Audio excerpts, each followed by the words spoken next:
Matanong nga namin kayo mga senador, ano bang meron dyan sa holiday? At palong-palo kayo na pakialaman yan.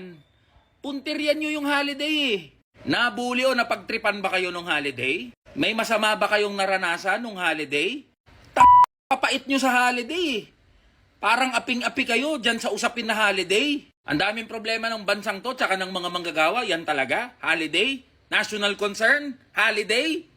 Etong national concern ng mga Pilipino, kung magre-research lang kayo at gagamitin yung mga utak nyo, malalaman nyo na hindi holiday ang concern ng mga Pilipino. Number 1, kontrolin ang presyo ng mga bilihin at serbisyo. Number 2, taasan ang sahod ng mga manggagawa. Number 3, bawasan ang kahirapan na nararanasan ng sambayan ng Pilipino. Number 4, lumikha ng maraming mga trabaho. At number 5, labanan at puksain ang korupsyon sa gobyerno.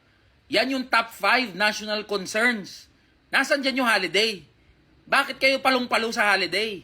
Aminin nyo na kasi na sinusunod nyo yung dikta ng mga malalaki at mga bilyonaryong negosyante para bawasan yung mga holidays. Alam nyo ba mga boss na as early as 2014, tinutulak na ng Employers Confederation of the Philippines o ECOP na bawasan ang mga holidays sa Pilipinas. Sinabi uli nila yan last year that they are backing fewer holidays in our country.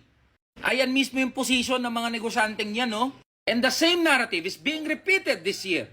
At ang kanilang spokesperson sa Senado, si Cheese Escudero. Yan mga boss ang pinakadahilan. Gusto na bawasan ng mga malalaking negosyante yung mga holidays.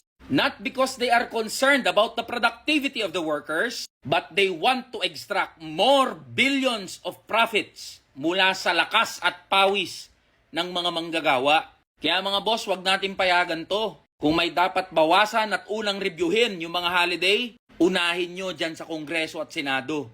Kayo ang pangunahing palamunin ng bansang to.